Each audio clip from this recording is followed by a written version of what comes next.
Lisa, and today's vlog is on daddy issues. My disclaimer, because I always have one, is twofold. Number one, this video is not intended to psychoanalyze anyone or to, try and bring an excuse as to why people act crazy when they act crazy. However, I would like to kind of give a different perspective as to why some of the things may be occurring with relationships and interactions with women who may suffer from daddy issues. And number two, this video is definitely not to bash dads or to bash men. I don't really want to get onto the slippery slope of why dads are not involved with their children's lives, and I don't want it to get into a back and forth about, women do this and men do that. Nope. I want to keep it very general and very basic, and y'all come to your own conclusions as to why that may be occurring. But if you've watched one of my previous videos, I talked about father issues and dads being involved in their daughters' lives in particular. And just a little bit of a recap if you didn't watch that video.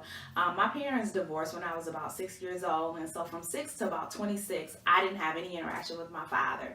And I actually hired a detective when I had my third child, because I was just tired of not knowing anything about my not just my medical history, but just my history, where I come from, my origins, my family, all of those kinds of things. I just felt like, somebody who didn't have an anchor. And even though I had very, very close relationships and close ties with my mother's side of the family, I couldn't say the same for my father. And, growing up as an only child, it was just, I felt like I had no compass and no connectivity. So I really wanted to make sure that I tried to find him and did everything that I could to have a relationship with him if that was possible. Now, the first bullet that I want to illustrate is choice of a mate. Now, I do recall before my parents' divorce that I was very much a daddy's girl. I loved my father. Do y'all hear me? Like, I love my daddy. I wanted to go everywhere with him. I didn't want to spend no time with my mother. I probably hurt her feelings. But, if he was at the gym, I was there. If he was playing basketball, I was there. I was up under him 24/7. So, of course, when he left and I didn't have any further communication with him, it was devastating. And I even got to a point where I convinced myself that I didn't need a father. That sounds familiar to some of y'all. I don't need no man. I don't need this. That's because I felt rejected, and I felt like, if I couldn't have it, then I didn't want it anyway. And a lot of us delude ourselves into thinking that we reject something because we feel like we can't have that, because it's painful to continue to hope and want and try and pursue something that's not available to you. And I desperately wanted my father, but it was just easier to pretend like, number one, he died, and number two, that even if he wasn't dead, I didn't want a relationship with him, until, of course, like I said, I decided that I was tired of living like that, and I wanted to know my family, and I wanted to know who he was and where I came from. And there was obviously something that my mother saw in him, and I wanted to see that part too. So the first influence that I believe that a lack of a father, or a dysfunctional father even, has for a young lady is her choice of mate. We grow up and we use the platform, or we use the not the platform, but the pattern for our current mate based upon our original love. So our current love is very heavily influenced by the first love that we ever had, which is our father. And so a lot of times we gravitate to men who remind us of him. And I'm not talking about in some sicko perverted way. I'm talking about in terms of emotional attachment and comfortability and what that invokes. Women who are well cared for by their father typically will seek out mates who are also nurturing and well caring, and know how to take care of the family, and know how to take care of the household, and are very, very, very involved with their children. Very seldom do women go and get the complete opposite of their fathers, unless there was some weirdness that was going on, or she just was completely blinded. She will tend to gravitate to that. On the other side, the dysfunctional is also true. So if your dad was an alcoholic, if he was abusive, if he was emotionally absent, if he was emotionally neglectful, if he was largely absentee, then you gravitate towards that as well. And you don't realize that that's what you're doing, but it's really a spiritual pull. It's a psychological pull that we answer. We seek out things that are comfortable and familiar. And generally speaking, what you don't get as a child, you want that as an adult, even to the extent of trying to recreate certain sections and certain family dynamics that weren't necessarily present in your household. And that's a great ambition to have, but you don't choose the right mate to do that. You choose someone who is the complete opposite. You can't create happy family with someone who is a serial cheater. You can't create, a loving, dynamic, stable home with someone who is financially irresponsible. And if your father was a serial cheater or financially irresponsible, those are things that you typically will be drawn to even if you're not aware of it. So you have to be mindful of the mate that you're selecting and the type of man that you're bringing into your life, because there's something about him that's reminiscent of something that's familiar to you. Trust and believe that. Number 2, rejection and abandonment. A lot of us who had daddy issues or who have daddy issues suffer from rejection and abandonment issues. Rejection meaning that, your father just didn't want anything to do with you, and he kind of just emotionally was unavailable, or you just had some unmet emotional needs or whatever it is that you were craving from your dad you didn't get. Or abandonment, where he just wasn't there, period. Emotionally abandoned, physically abandoned. He just wasn't accessible to you for whatever reason, and we carry that baggage throughout our lives. And so, typically speaking, when you have rejection and abandonment issues, you either will reject categorically any guy that could be any at all remotely great for you, because you somehow in here believe that you don't deserve that, or if he's he's too nice, or he's too this, or he's too that. That's because you feel like you're unworthy of that. Or the opposite, where you have abandonment issues and everybody in your life has to stay. Your kids, the dog, the cat, the fleas on the cat, the mailman can need to come in and have coffee. You're so afraid of being alone, and you're so afraid of being rejected, and you're so afraid that nobody will love you and nobody will care for you.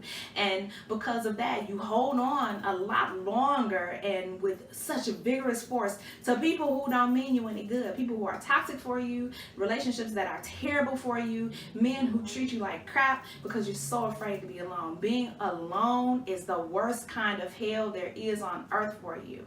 And if that's you, then I really strongly encourage you to get counseling. That there's nothing wrong with getting counseling, but you've got to purge those feelings and know that your worth and your value is not tied up in people, because people are going to leave, people are going to hurt you, people are going to not do right by you. That is the nature of humanity. We wish that that wasn't the case, but that is definitely the case. And when people do that to you, that is not an indictment on who you are. You can be very selective with the people that you bring into your life. You can be very selective with the people that you allow to have access to your heart and into your emotions. And before they have proven themselves worthy, don't give them the key to that access.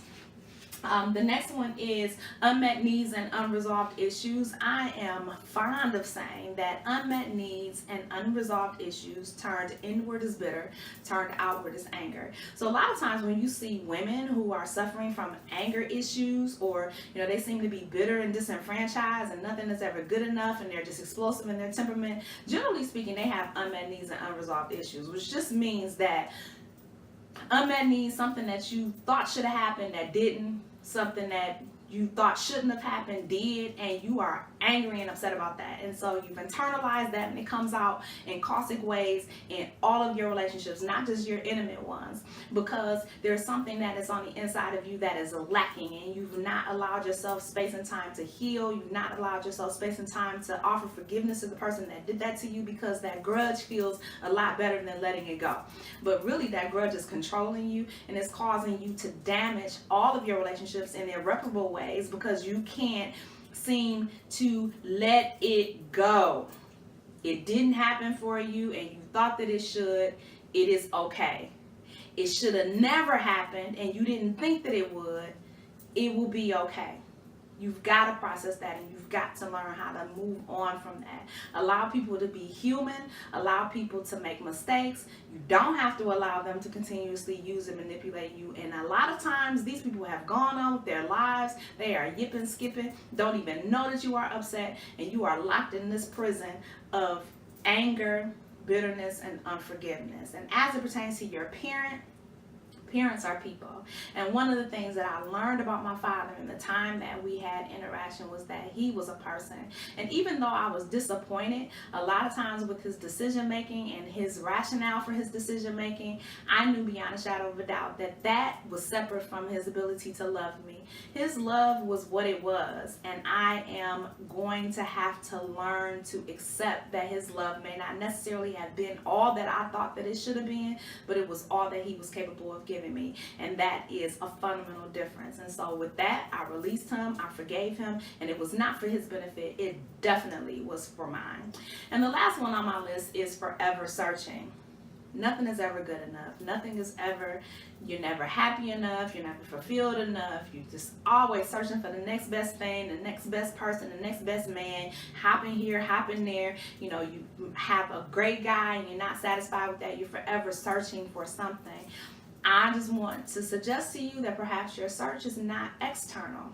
Maybe your search is internal. Maybe there is something that's disconnected and vitally repressed that is on the inside of you that you need to kind of take a look at. Sometimes we are so good at compartmentalizing. We have all these little, baggage compartments, and we don't go in there because, we don't know what we might find.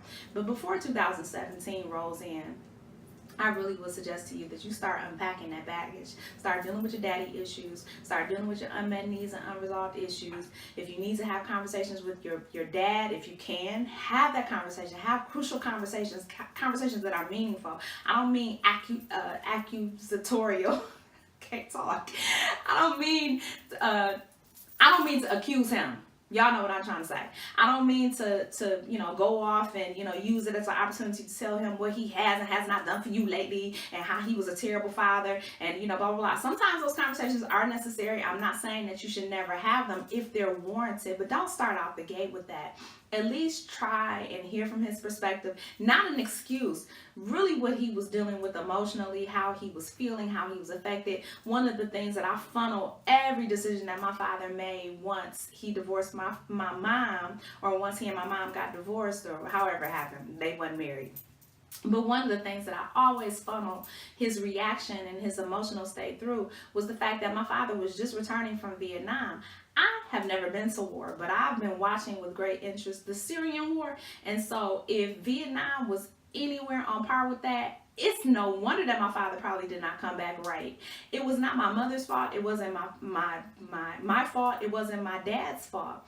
It was a perfect storm of issues that he was facing emotionally that he clearly was not able to override. And so, I want to be very clear about that when I'm talking to myself and the messaging that I'm giving to myself about why my father did certain things or why he made certain decisions. I'm almost positive that if he had had the opportunity to go back and undo some of the things that he had done, that he would have. But because that is not a possibility, we had to move forward from where we had. And it takes a great amount of maturity, number one, on his part, to even acknowledge that he was wrong and he did a whole bunch of things just terrible, and for me to say, you know what, Daddy, I love you, and we can move on from here and have an understanding that's mutual and beneficial, and we can both learn and grow from each other.